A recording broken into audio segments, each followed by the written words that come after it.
Season 6, Episode 23. Welcome home. Welcome home to us. We've been kind of everywhere. We have spanned continents, yes. We have spanned continents. We have climbed mountains. We have drank in the drudges of countries and the highest peaks of mountains. We've been busy, but it doesn't matter. But we're back, and we know people say, "Paul, we took the summer off. We're allowed to do that. We did. We took the summer. It's still summer. We're whole summer off, right? We took vacation. And what we're going to do now is we're going to share some of the summer fun into the cocktail show, starting with tonight. A little bit of our London escapades. Is that right? Escapades. We'd say that, yes. Yeah, all right, we'll go with that. But anyway, yeah, we were in London, had a great time, had some martinis, and we're going to do a martini tonight. The quarantine martini. Paul, my God, you've done the martini. We've even had specials on the quarantine, like the 24-hour telethon. Yeah, I know. Martini. But there's one martini we haven't done yet. What? How can there be one martini left? There's always one more. It's the final martini. I have a feeling that's not the case. It's not even a thing. But it is a martini we haven't done. I will explain once we get inside. So come on in, folks.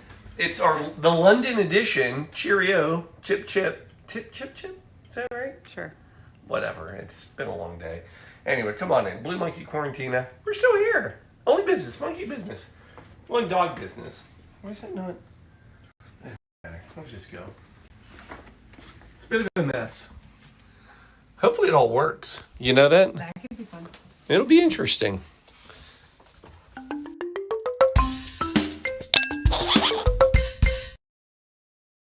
Step one. Oh, so Hugh, when you said things are backwards. Wait, no, that's not the right. Hit that bottom button. You get the wrong picture up. That's not the right picture. Hit the... There you go. Yeah. Oh, my goodness. This is what happens when you take a few weeks off. So this is the first show we've done here in probably about 4 weeks. Correct Amundo. Oh. I already forgot something, but that's okay. I'll go get a little bit. We don't need it right now. So, yeah, it's Season 6, Episode 23. We are doing the Quarantine Martini Cocktail. Paul, again, you've done a martini. Yeah, I've done a lot of martinis. But you know what we haven't done? Are we up? Are we working? We are, yes. We haven't done a gin martini. Can you believe that? Of all the martinis in the world we've done, and all the gin joints in all the world, right? Isn't that a famous saying? It is, yeah. In all the gin joints, we've never done a gin martini. That's going to be terrifying. And yes, it'll be fantastic and delicious. I have had this gin martini and I like it, so. You have. So, let me tell you what happened. Part of our trip that we did is we now are going and visiting. Now, this isn't the whole reason of the trip. Before I say this, I don't want people to think, oh my God, this is the biggest alcoholic I've ever met. They're actually traveling across the world just to go to bars. No, that is not what I'm about to say. What I'm saying is we traveled halfway across around the world. We took opportunity to visit the bars we've talked about. So one of the great things is we were in London. And we looked up some of the bars that we have talked about, made drinks from, and it's been quite exciting.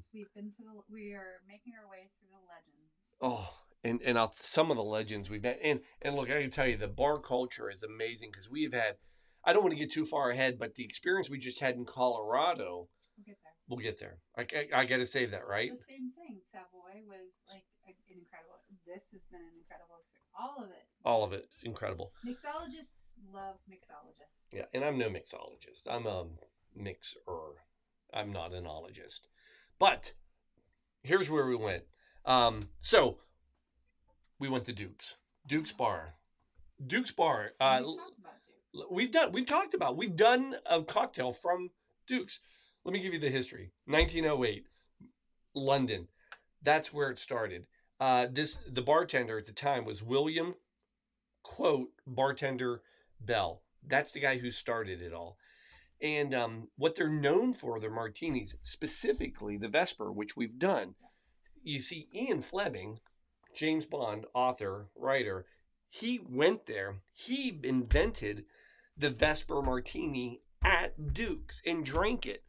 The Vesper, again, which we've done, basically it's about 3 parts gin, 1 part vodka. Some say it'll be 2 parts, and then it's a half a part vermouth, um, shaken, not stirred. And they're famous for their Vesper, and they do it. But here's the other thing they're famous for. Enter the photo. Oh, I have music too if you want to play it. Oh my gosh. I know. You're good. Now put the picture on. Perfect timing. Well done. That is the Martini cart at Duke's. Enter the Martini cart. Yeah. So the Martini cart, which is probably from 1908. Oh, I mean, it's rickety thing. it was beautiful. It was beautiful. It was a work of art. And they come around, and if you order martini, any type of martini, well, not any type. If you order one of the classic martinis, they will come and they make it tableside. This is better. I mean, I've had guac made at the table. This is the best. This is so much better than guac at your table. Guac at table when you have martini. Yes, it's a martini cart. I mean, they just show up, and it's fantastic. So you're at the Mayfair. So a few things that I never knew about Duke's, because in my head I've talked about Duke's. I've read about Duke's. I've never been to Duke's. I've been to Duke's now. So it's just at the Mayfair, which is a very exquisite hotel, but it's tiny. The Mayfair itself is not big, but Duke's, tiny. Oh, there's what, 30, 40 people could fit in there. Correct. No, the bar, absolutely. Yeah. That's it. Yeah, not the hotel. Hotel's a little bigger. Not by much though. You have to be dressed to impress. Yes. I mean, it's not like suit, tie, anything, but if you're a t-shirt, shorts, you're not getting in. And then there's no reservations. You get there, you're like, hey, I'd like to come in. They're like, have a seat. We'll get you when we're ready. And then they bring you in. But everyone's treated equal. Oh, absolutely. Which is nice. It was wonderful. You can't buy your way in there. You cannot buy your way. Well, I'm sure somebody could. I don't think so. We watched it go down. We saw some high rollers that had to sit and wait in the lobby just like everybody else. Correct. So we went in, we had our martini. And we had a couple. I'll get to that. Don't jump ahead. But we did have our martini there. We did a Vesper, and then we did the classic gin. Correct. And so here's what's funny about it. As much as the Vesper is part of the history there, the martini, as well as they make it, as well as they do, the martini is an American thing, which is kind of the crazy thing. It's not in England. No, it goes all the way back. Some people believe it was 1860 at the Occidental Hotel in San Francisco by none other than one of my Jerry Thomas. What? Yeah, he started with the original martini. So people say it was slow gin, and it was maraschino lime juice. It was called the Martinez, and they would make it for people that had struck gold. It was a celebratory drink. And that's got to be on the list. We haven't done that one. No. And then some people believe... How have we not had the big... as much as we've done the Martinez. Oh, I don't remember that. Yeah. And in 1911, some people believe the Martini's tied to 1911, still U.S., the Knickerbocker Hotel in New York. And that was created by, wait for his name, Martini D'Itagia. And he served this to John D. Rockefeller. And it was basically gin and vermouth. So this is kind of the classic. So a lot of people believe. Now, here's the thing. If you're going to do this, I'm going to try this. I'm going to come over because I don't know if it's going to work. So I'm going to help. I see where this is. All right, I'm going to try it. Hold on. We're going to, Show and tell. Show and tell. Uh-oh, hold on. You're going to Wait. get right here. No.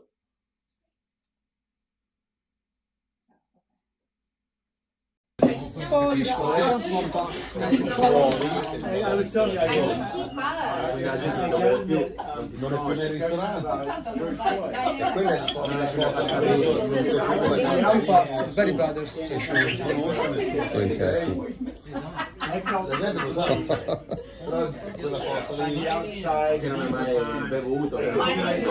should be heavy. Why was it brought up? In all honesty, because you don't live in New York.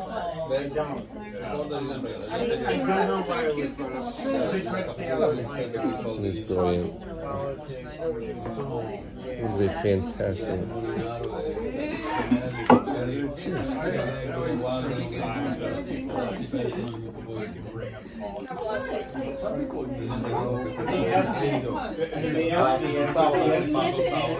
I'll do one more here.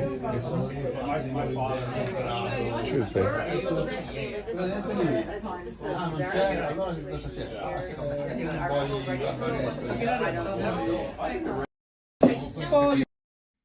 All right, there it is. So that was from Duke's. That was them making the Vesper for us. A little bit of vermouth, vodka, and gin. It's delicious. Yes. And so I'm going to try their gin. Here's how it works. One, I need one more ingredient. I'll be right back. I forgot. Babe, it's been a while. Old.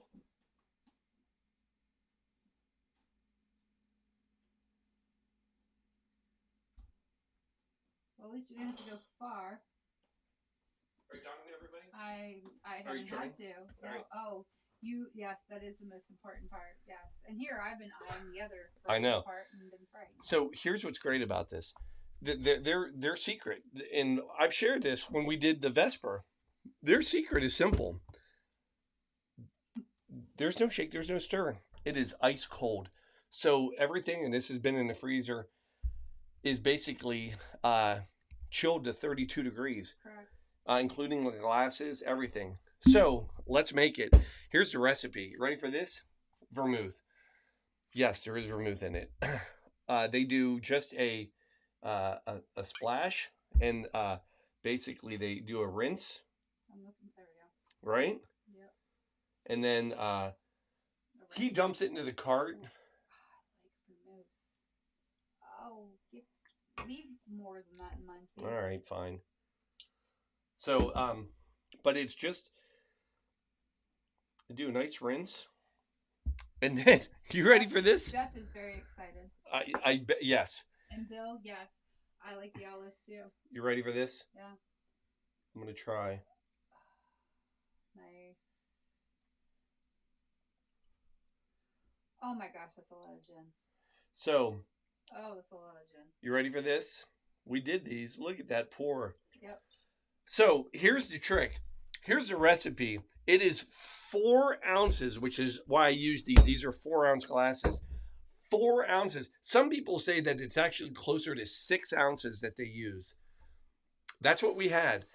Now, you're sitting here acting like, oh, I can't do it. We had 2 of these in London, and that's how we started our evening. I agree. Yes, and but that's what he does. And then, of course, we had them with olives. Where's... Oh, look at that. I'm coming and watch the monkey. All right, let me give this a little taste. I did not do emergency. Oh, you're not going to. You know what? This is, summer's over. Emergency. Hold on. Hi, Nicole. Wait, emergency. No. Wait. Emergency. Saving lives, not saving martinis. We're gonna just leave you. I'll do you afterwards.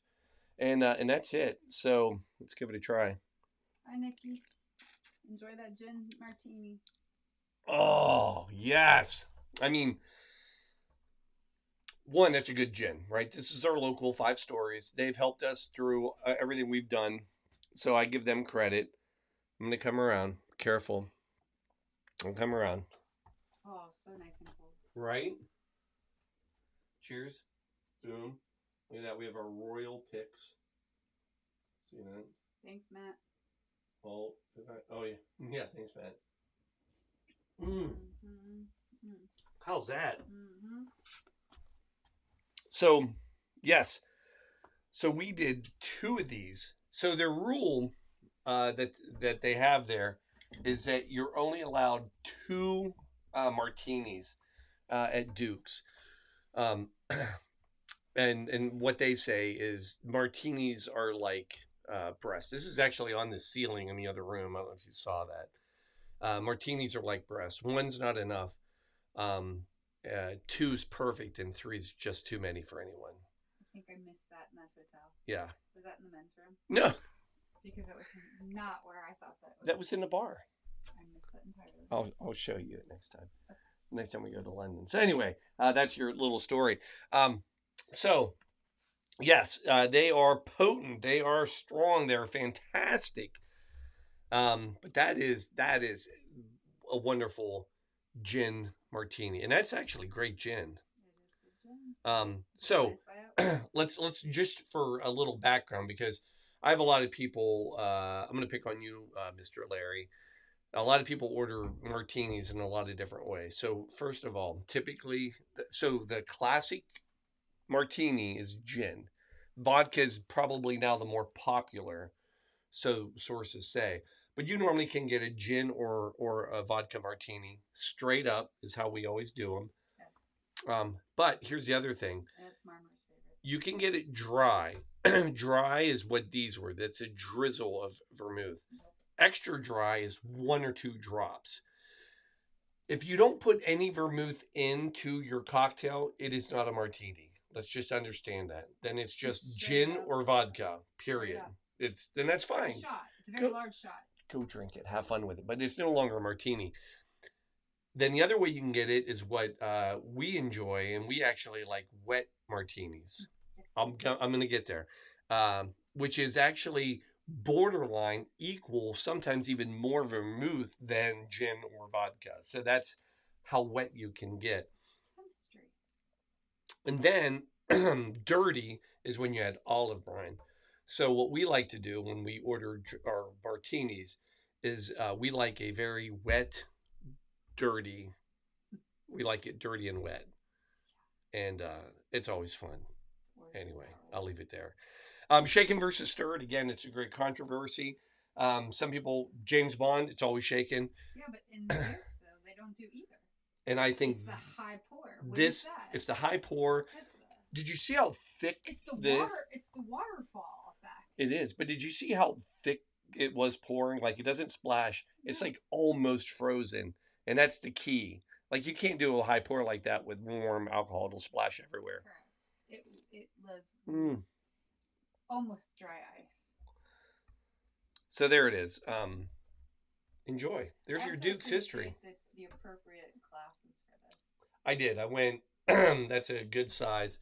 Kind of a Nick and Nora, Mm-hmm. but yeah, you're not using because they fill them up to the top, and this is the closest I have to a good 4 ounce glass. Yeah, this will be bedtime. She'll be fine.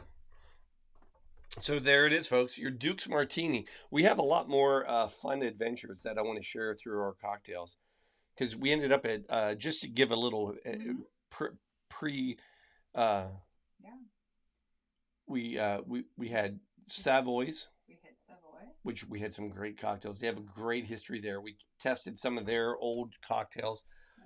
We also made it to Death and Company. Death and Company. That's a whole nother story in Colorado, which we have just a Had great wonderful chance meeting. experience. Yeah, meeting some fantastic people, including the owner.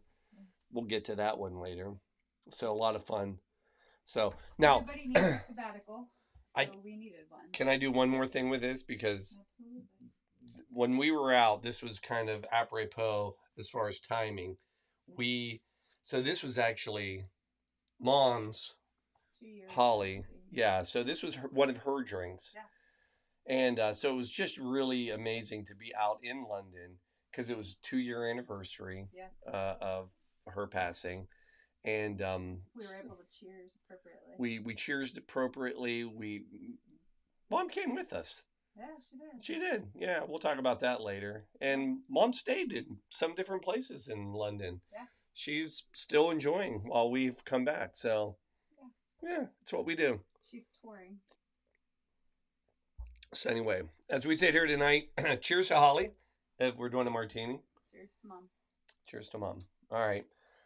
Cheers to all of you. Love you. Thanks for staying involved with us. And yeah, we got some big things coming up. There we go. Yeah, it's almost coat drive time. I was just saying what's crazy is that we already are starting to work on the next telethon. Yeah. We have a meeting that I haven't told anybody about yet. Alan, if you're on, we're gonna have a meeting probably this week. Yeah, it's a long story. Anyway, love everybody. Hope November. you're all doing well. Yeah, we'll announce the date next Sunday. we'll do another cocktail. Will we next Sunday? Yeah, we're gonna try. We're gonna try. All right. Cheers. We're out. We love you all.